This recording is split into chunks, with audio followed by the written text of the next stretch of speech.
tweets out that Hillary's got 30,000 missing emails or 33,000 missing emails. Okay, that constitutes the asking and the intent to take something of value from Russia. And the thing of value, even if they spent 10 cents hacking, okay, that thing of value that he accepted is the crime. Right. Exactly. It's it's basically the law of attempt.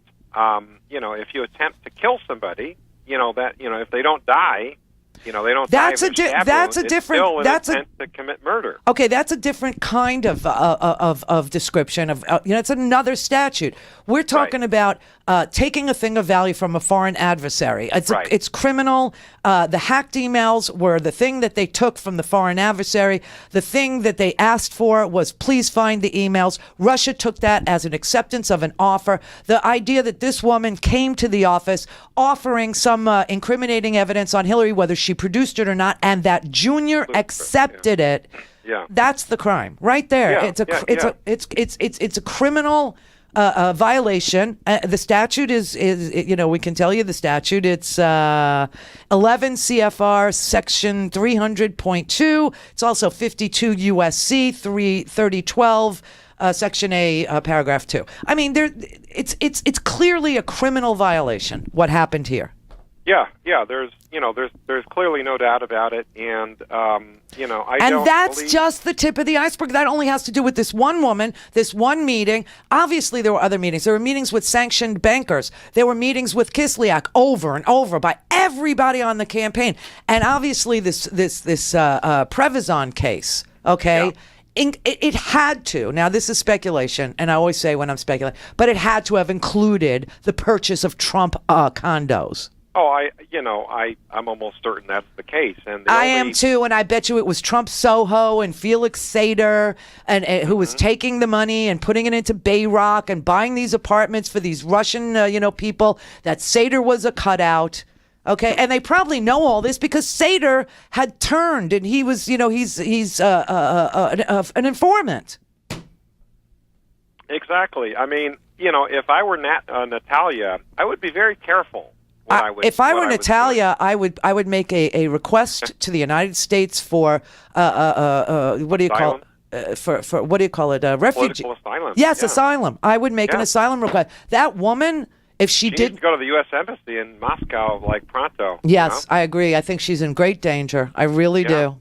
Yeah, and I'm sure that more was discussed than either side has let on. I'm almost certain they must have discussed the WikiLeaks and how they would, use, the method by which they would, distribute the hacked email. It didn't even have to be her that was explaining that. I think probably the reason that she went was to get an understanding of whether or not this campaign was in the market for this information.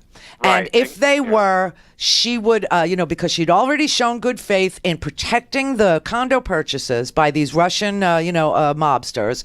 She'd already done her job there, so she was somebody they could trust. And she was saying, you know what, we want these sanctions lifted, and guess what? That means that we know you have to be the president. And so we want to know if you're in the market for information that's damaging to Hillary Clinton.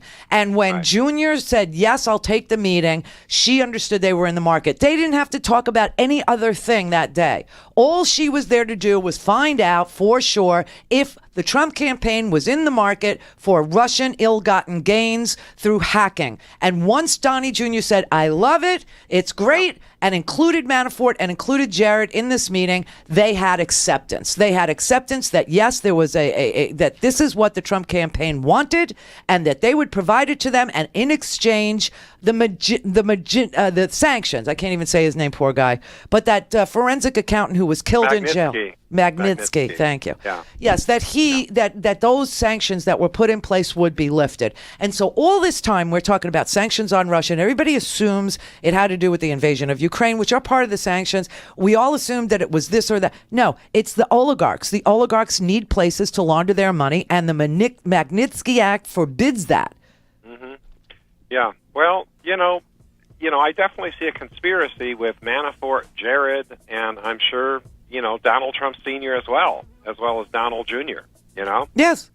I mean, This there's is no so and, apparent. and you wait, know? wait. If it turns out that Jeff Sessions ordered after Preet Bharara left, ordered his replacement to settle this case, or God only knows what would have happened to the new guy, the guy who took Preet Bharara's place. I mean, if that comes to light, that Sessions was trading with Russia on a case like this with money laundering affecting an American investment firm. Oh my God! And I'll tell you, there are people that wanted to testify.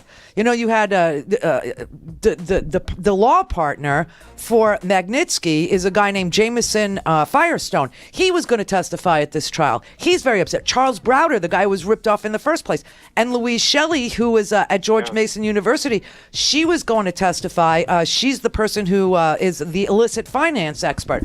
All these people were prevented from giving their testimony. Yeah, they had it all teed up and ready to go, and Yeah. then all of a sudden, a few days before the trial, it was snatched away from them. Exactly. And I'm sure that Sessions was behind it. Yeah. I mean, look at how he helped to fire Comey. Yeah, no question in my mind.